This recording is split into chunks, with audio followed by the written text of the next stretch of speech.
Hello guys! Hello Scorpio! Welcome dito sa aking channel, Palaran 888 Scorpio. Alamin natin kung ano ang messages, vibration, gabay energy para sa inyong lahat. Ito ay money, career, financial reading guys. Okay? So, same din sa Pisces. Mayroon kang freedom, like liberation. Pisces, liberation din. So, dito Scorpio, siguro sa ngayon, habang nanonood ka, sobra kang busy sa ginagawa mo. Multitasking sa trabaho. Tatrabaho ka sa gabi, sa umaga. May part-time, may full-time. So, sinasabi ng bara sa'yo dito na etong ginagawa mong pagsasakripisyo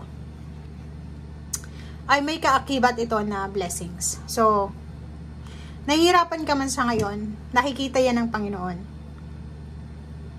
Lahat ng mga bagay-bagay na hindi mo kailangan sa ngayon or hindi mo na kailangan para sa mga susunod na pag-angat mo sa buhay, ay kailangan mo nang alisin. Like yung mga obsession, illusion, addiction, or yung mga unhealthy habits natin regarding money. Okay? Tulad ng Pisces, gano'n din kayo. Panoorin mo yung Pisces kasi pwedeng makaresonate ka doon. May kailangan kang i-sacrifice. Like, siguro kung may bisyo ka, babae ka man o lalaki, kailangan mong i-sacrifice ito kung gusto mong makaalis sa financial stress or financial burden.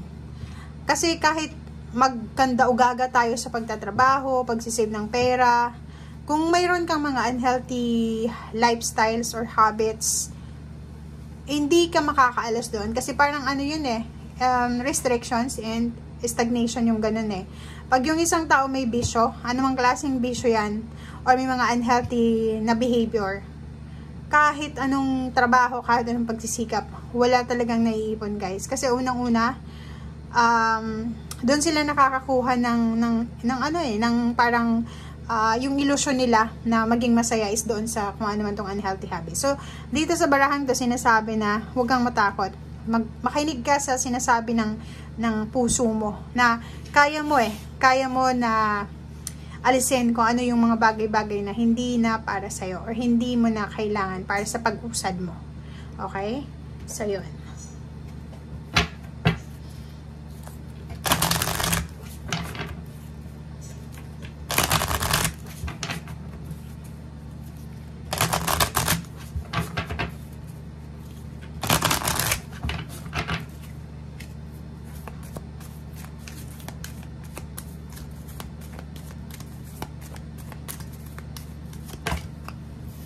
Okay, trust.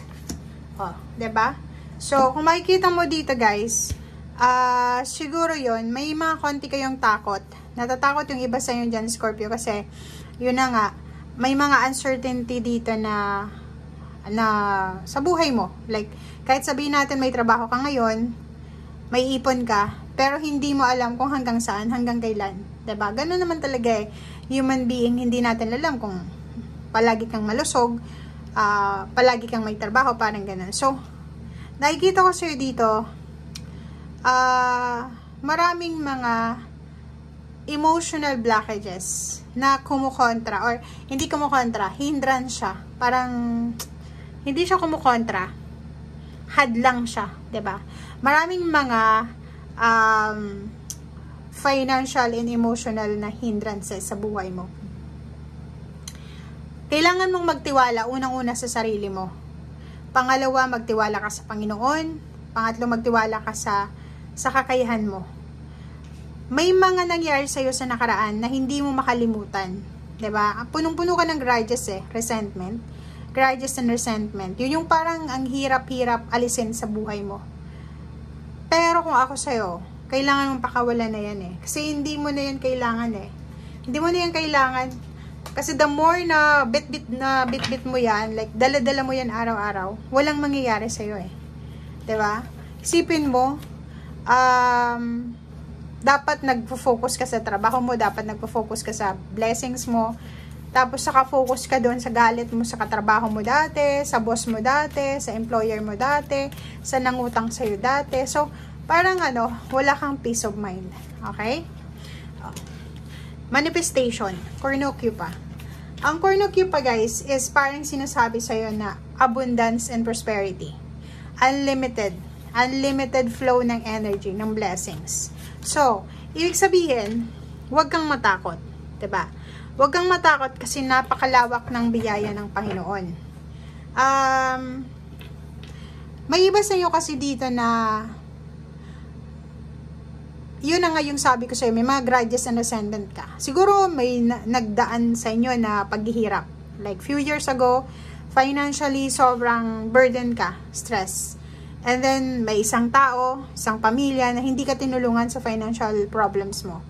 And now na may trabaho ka siguro, ngayon may pera ka, parang nag-revenge ka doon sa taong yun. Na nagdadamot ka siguro, or siguro binabalik mo sa kanila yung pagdadamot na ginawa nila sa'yo. Which is, mali daw yun. Storm warning yun. Kasi, number 10 yun eh. So, ibig sabihin, kailangan mong mag-ingat. Kasi, bilang tao, wala tayong karapatan dito sa mundo na mag-revenge. Okay? The revenge is not ours. It's God. Okay? So, may ginawa man silang masama sa atin, may ginawa man silang hindi maganda sa atin, wala tayong karapatan na ibalik sa kanila yon. Kasi unang-una, hindi naman natin sigurado kung tayo lang kung sila yung may kasalanan, meron din siguro tayong kasalanan. Na walang perfect dito sa mundo. Ang kailangan mo, kasi ibablock nyo yung blessings mo eh. Kung naniniwala kayo sa ganun, okay, may dalawang scenario yan eh. For example, ikaw yung inagrabyado sa yung past. Past mo to ah. Sa past mo, may kapitbahay ka siguro, relatives. Sobra yung paghihirap nyo, financial. Walang tumulong sa inyo. Inalipusta, or pwedeng niyurakan yung pagkatao nyo. Ngayon, bumangon kayo, nagkabaliktad yung sitwasyon. Ikaw yung meron, sila yung wala ngayon. So, parang gusto mong ibalik yung nangyari sa'yo sa nakaraan. Gusto mong maging katulad nila na madamot dati. Pag yun yung ginawa mo, instead na blessings yung dumarating sa'yo, bagyo ang darating. Kasi ganun talaga eh. Ganun, instead na maawa sa'yo yung Panginoon, maawa yun doon sa taong yun na gumawa sa'yo ng masama. Kasi sa ngayon, siguro yung taong yun is nare-realize niya na may hindi siya magandang ginawa sa past, kaya kinakarma siya. So, parang nagre-renew siya ng kanyang sarili sa ngayon. So, ikaw ngayon ang mapapasama. Okay? So, eto guys, is parang number 10 and 11, magkasunod lang yan eh, na gumawa tayo ng tama kahit na may mga taong ginagawan tayo ng masama para umaapaw yung biyaya. Huwag nating ibalik yung masamang ginawa sa atin kasi ibabalik ulit yun sa atin. Okay? So, yun yung sinasabi ng baraha.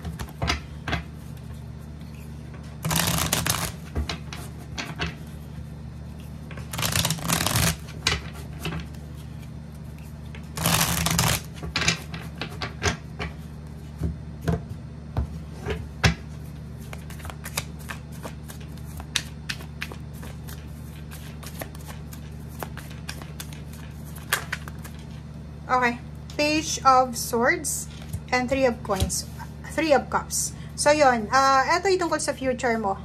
Isang posibleng good news na matatanggap mo, pwedeng next year or pwedeng sa late ng 2024. So, pwedeng starting ito ng second half, July until December, Scorpio. Isang good news ang posibleng matatanggap mo na pwedeng maging dahilan ng celebration. So, for example, makakatanggap ka ng promotion, salary increase, kung ano man na tungkol sa pera to. Okay? And Lady and the Lord, balance yun. Hindi lang ikaw, kundi yung taong minamahal mo. Okay? So, yung mga mahal mo sa buhay, kasama sa blessings mo yan.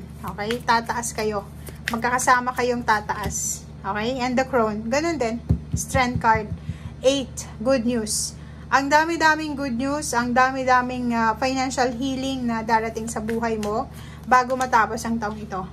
Galing, sobra, 88 money. So, kung makikita mo dito, ang daming magandang balita to. Message, email, chat, call, or kano pa man. Ang daming offer ng trabaho, maraming offer ng partnership, maraming offer ng new source or ng income, or kung ano man tong financial balance na to, na sinasabi ng baraha. And yun ang kailangan mong bigyan ng focus sa ngayon. Bigyan mo ng focus or ihanda mo yung sarili mo para dyan. 'Di ba? So, nakikita natin dito na hindi lang pera yung darating sa'yo, mga connection din. May mga taong pwedeng magiging parte ng buhay mo na sila yung mag-i-introduce sa'yo doon sa blessings na yon, or sa prosperity and abundance, or doon sa unlimited na flow ng money. Okay? Thank you guys. Bye!